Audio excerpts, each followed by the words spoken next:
This is Ducks Hockey on Fire with Coach P and Henry, your home for Anaheim Ducks fan talk. With the win over the Washington Capitals, the Ducks turn their attention towards the St. Louis Blues. 17 games remain. 9 of those are at the Honda Center, with the remaining 8 on the road. Henry, with the play of the Calgary Flames, the Edmonton Oilers, the St. Louis Blues, and the Los Angeles Kings, the race for a playoff position will continue to be very exciting. That's right. What's up, Mike? What's up, Ducks fans? Good to be back for a big game tomorrow against St. Louis. And you're right. We have a lot to be worried about. Calgary just won their 10th game in a row there, so that's a little frightening.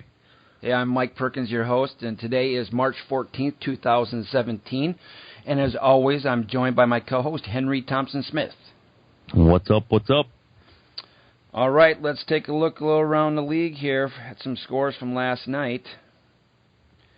Probably the biggest one that has most effect on what we're going to talk about today is the Blues down the Kings at the Staples Center. I know, a big win for them. They're on a little bit of a roll here now. They've won 5 in a row, and they come into LA last night and get a huge 2 points. And we played them last week, so it should be interesting. We kind of let one slip away from us there in the last 20 seconds of the game, and you bet we're coming back tomorrow night with a vengeance and some mentality from that Washington game to swarm them early on, and we need those 2 points. Well, it's interesting because the Blues, I really like their team. I like what they do. But I thought the Kings outplayed them in some aspects of that game. And, in fact, the Kings ended up outshooting them 39-26. And that isn't always indicative of a win or a loss. But in my estimation, the Kings had controlled most of that game. Yeah, I think you're right. I think the Kings played a really solid game. And, they're trying to find their way here a little bit. And it's tough for them continually be on the brink of a playoff spot, not on a playoff spot, but don't say goodbye to the Kings just yet. We're going to have a tough stretch here down the road. We play them a couple times before the season's over, and I'm really excited for those games to get ramped up and heated up a little bit. And then the Lightning travel to Madison Square Garden and take down the Rangers 3-2, and that's a big win for the Lightning. And Peter Budaj. I think he had a bit of chip on his shoulder when he got traded from LA, and I don't know if you saw his new goalie mask, Ned Flanders. A little tribute to him. Pretty funny little graphic on there, but yeah, solid game from the Lightning, and they got a gritty win 3-2, and I think one game that surprised me a little bit was Carolina over the Islanders last night. Slavin getting his first career hat trick, and that was a big score. Take down the Islanders 8-4. That's when I saw that score. Sometimes this time of year, scores get a little wacky for whatever reason. They're just coming down the stretch. Maybe a team is coming off a long road trip. Maybe somebody's a little bit tired. Another team's ready to go. Somebody's fighting for a playoff position. Somebody. For whatever the reason is, occasionally you'll see this time of year where some scores will be a little bit like this. Yeah, and they go right again tonight, home and home. So the Islanders travel to Carolina, so a good chance for them to get some redemption tonight. Blue Jackets take down the Flyers 5-3. Predators take down the Jets 5-4 in overtime, and then probably another real interesting one for us is that the Calgary Flames take down the Penguins 4-3 in a shootout. And, of course, my guy Johnny Gaudreau on the score sheet again.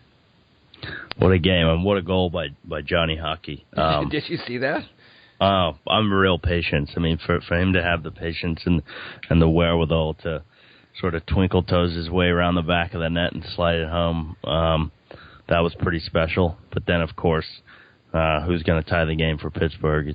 It's your guy, Sidney Crosby. Sid, no longer the kid, but yeah. he continues to be, in my estimation, the best hockey player in the NHL. There's lots of things to love and hate about him. There's no doubt about that. But the telltale thing for me is that he keeps producing on a nightly basis. He is so consistent. He's become a consummate professional and the consummate best player in the NHL at this point. Yeah, I 100% agree with you. I think, obviously, even though McDavid's higher in points, he doesn't have an all-well-rounded game as Crosby. Crosby's a guy that nobody in this league can push off the puck. He's, his legs are the size of a California redwood. He's a guy that is just going to keep gritting out there, and he's got an unbelievable shot. He's an amazing playmaker. He's probably the best skater in the league all around. And everybody forgets the 6 inches between your ears. There's no doubt about that. I think he's probably the smartest player in the NHL as well. Agreed. And then the Bruins travel to Vancouver and take down the Canucks 6-3. And then in the lowliest of lowly games, the Coyotes beat the Avalanche 1-0. Yeah. Is that a minor league game you're talking about? I don't know. Well, listen, there's players on both those teams that I really like to watch, and it's so sad to see them in the positions that they're in, especially the Avalanche with players like McKinnon. And then you take a look at the Coyotes, and I'm a huge Max Domi fan, so to see both those teams in the position that they're in, it's a little tough for me to watch. Yeah, it sucks. I mean, they're two franchises that 4 years ago, we all saw Arizona. They were in the playoffs there against the Kings in the West Finals, and Colorado made the playoffs with Patrick Roy. So they're not far removed from some really good hockey, and just shows you how far you can slip that quickly in this league. One thing from last night that sort of caught my eye that when I woke up this morning was Brad Marchand. He's now co-leading the league in goals with Crosby. Kind of just crept up on everybody there, and he's having a little hot streak here, and he's a guy that we know can put the puck in the back of the net, but that's huge for the Bruins. 8 games on the slate in the NHL here tonight. The Coyotes travel to the Kings. Wild travel to the Capitals, which should be a good one to see if the Caps can get off the schneid and get back to their winning ways. Islanders, in their home travel to Carolina. Blackhawks play the Canadiens in an original 6. Lightning versus the Senators in Ottawa. Maple Leafs take on the Panthers. We'll see if Jaromir Jagr can score another goal. The Stars play the Oilers in a game that affects us. And then the Buffalo Sabres travel to San Jose. I'm really excited for the Edmonton-Dallas game. Edmonton are right behind us, and they're really making a push here. They have to. They sort of realize that they have to make the playoffs at this point. Because if they don't, they're in a real bad spot in the standings. And if they can break through in the first year in their brand new building, I do not want to be going into Rogers Place and playing against the Oilers. That's for sure. That is definitely a tough place to play, and it's going to get exciting here coming down the stretch. Let's go take a look at the recap from the Capitals game the other night. A great win by our Ducks, an exciting win on home ice, a great win for our fans. At least for me, Henry, I really look forward to seeing our top players play the kind of games that they played against the Capitals, and it's a pretty telling sign for us. If our guys can play that way, we're going to have some success down the stretch. Well, what a complete game! I think you saw it from the puck drop. I think there was a lot of hype around the celebration of the 10-year Stanley Cup, and I like those new flashy patches they had going on there. And you could see everybody was going from the start, and you're right. I think our best players were our best players. Corey Perry, the first goal he scored, I think if you asked him, he would tell you he does that move every single day before he gets off the ice in warm-ups. He does this funny little stick handle in the corner, and then he kind of does a little shimmy, and he buries it in the net, and that's exactly what he did on the corner. He walked right round Holtby, and he buried it. That's just so cool to see. What something patience like that. To be able to outweight Holtby as he's pushing across the top of the crease, and then of course with Perry with his long reach is probably one of his best weapons. Is he just reaches that stick out around and gets it in the back of the net. It's unreal. And then, we kind of looked like we were going there, and this was in the second period after a really, really strong first period from the Ducks. The second period, we just started running away with it. I thought Kessler had his 20th of the year on the second goal, but they ended up giving it. It was pretty nice tip from Perry, actually, intentional or not. But he got a little tip on that for his 14th of the year. And then what about Raquel's goal? I got to interject right now because this is exactly what we need from Corey Perry. He needs to be involved daily. He needs to be involved in the score sheet every single time the Ducks step foot on the ice. And here he is. He steps out and he gets the first two and jump starts the team. This is exactly what we need. I mentioned it a couple of weeks ago, and the year that Perry scored 50 was the year that Getzlaf was out for a little bit, and majority of it was March, and Perry had 15 goals in the month of March, and he's already got 4, and it's March 14th, so we got half a month to go. If he can pick it up, score 10, 11, 12 goals in the month of March, I think. We may have a new nickname for him, Mr. March. Mr. March. Yeah, that's right. I like that. And then Raquel comes back with the third. What do you think about that? I didn't even see the goal. It was unbelievable. Getzlaf just wins it. That's as a player when I've been on the ice at the top of the face-off circle. That's a goal you dream of when a player wins a face-off perfectly like that, and you can just bury it without the goalie even looking at you. His 29th of the season too. Unreal. This guy's destined for 30 goals. Next year he's going to score 40. This kid is he's about to explode into the NHL. I think that $4.5 million contract really got him going. And then John Carlson for the Caps takes his patented bomb and beats Bernier. The first time I saw the shot in real time, I thought Bernier should have had it. But if you look at the slow-mo replay, is a beautiful shot. It is 3 inches off the ice. It's an absolute cannon. Just high enough to go over the stick. Yeah, and the there's perfect no spot way. to go 5-0. It's an unbelievable shot. And, we all know Johnny Carlson can shoot the puck. Listen, those guys have 2 number 1 D, Shattenkirk and Carlson. And it is fun to watch them play. Yeah, Carlson, he kind of came on my radar when he was playing for the Olympic team, and the World Juniors. Let's not forget, was it 5-6 years ago that he scored the overtime goal against Canada for the U.S. to win the World Junior Championship. That's right, and I think that's when John Gibson was on the squad, right? Yeah, Gibson and Goudreau. Yeah. So these guys know how to win, and Carlson's on a team that's in a position to win. But the Caps, they're in a little slide here. And the game that we played on Sunday, that was the 10th game in a row, and the first time in Ovechkin's career that he hasn't had a goal. So that's a little telling stat there. I thought he hit a pretty terrible game, to be honest with you. Ovechkin, he was just kind of waiting around for one-timers the whole time. He didn't get in on the forecheck. Ovechkin is the most dynamic and most effective when he's banging bodies, creating space for himself, and finding the puck. But, yeah, I didn't think he played well. And the Caps need him going down the stretch to pick it up. Well, the Caps think they have a sniff with Carlson's goal. We go into the third period, and again, one of our leaders steps up to the plate. Ryan Getzlaf gets a goal at 4:27 in the third.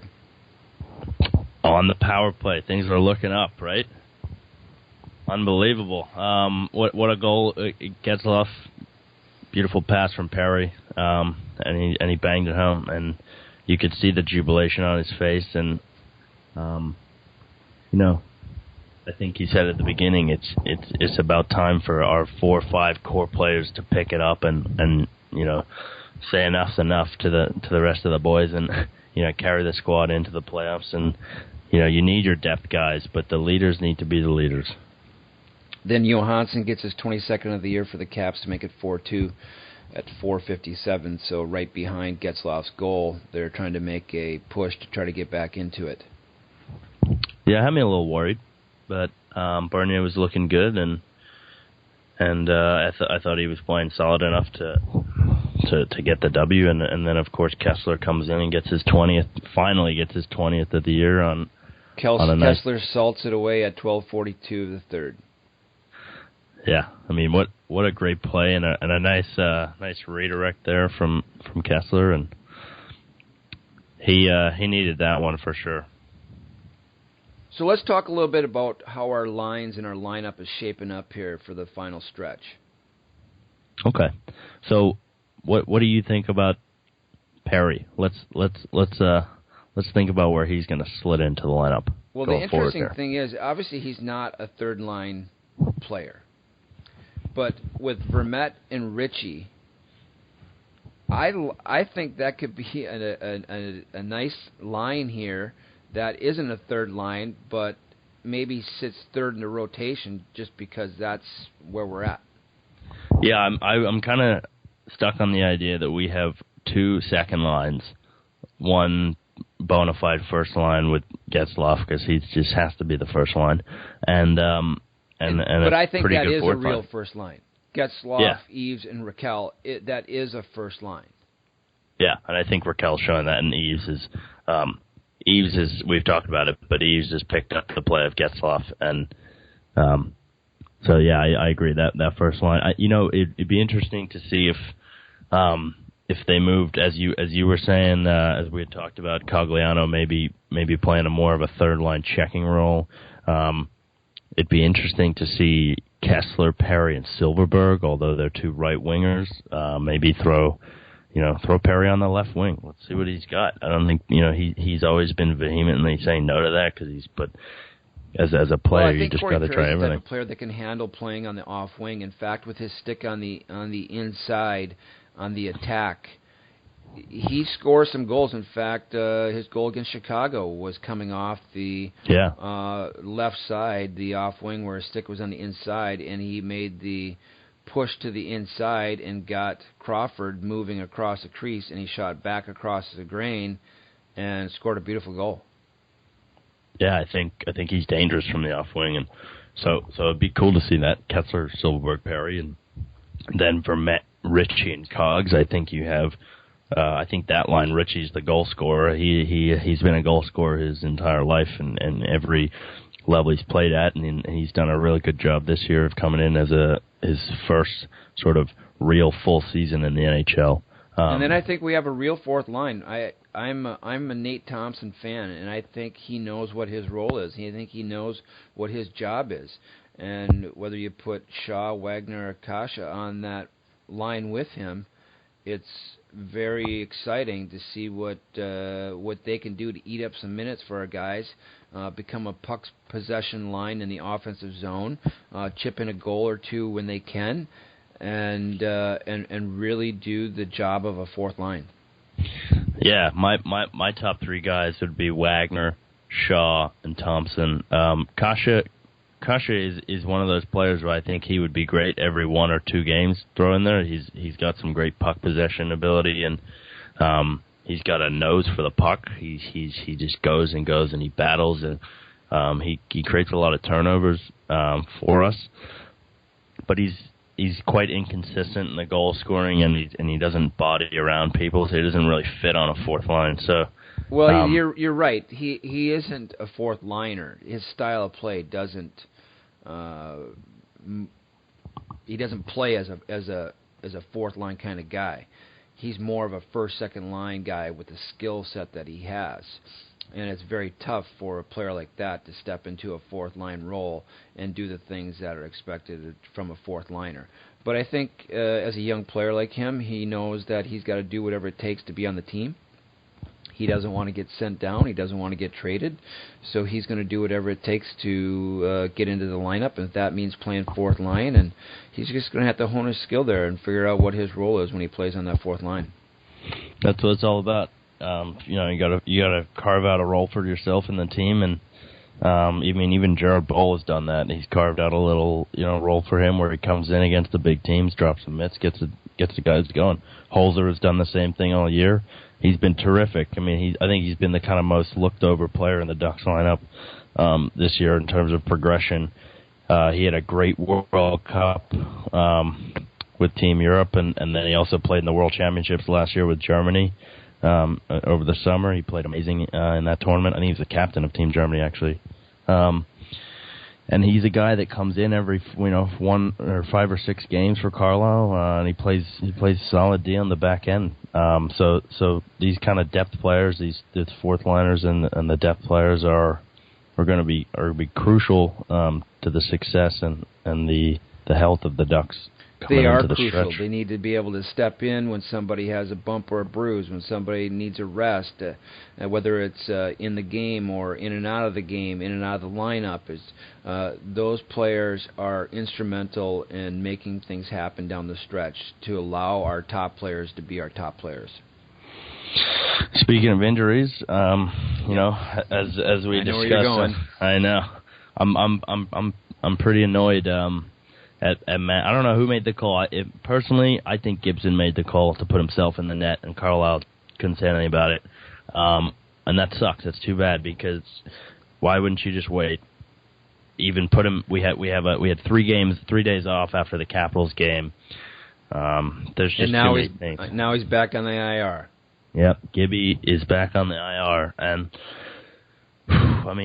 who knows? I think that's something that could be good for Bernier because he needs to be ready to go in the playoffs. It's undeniable in the playoffs if you lose a game and you lose it, not because of an overtime margin. If you lose it because of the goaltending or just some other thing, the coach always looks to shake things up with the goaltender in the playoffs, and you always see a backup going in there if he needs to, and Bernier needs to be ready for that. So that's the only positive here.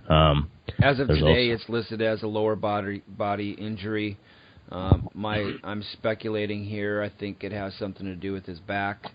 I could be wrong, but I think if it was anything other than a back strain, if it was knees, if it was groin, it would be something a little bit longer, and we wouldn't be looking at him for a while.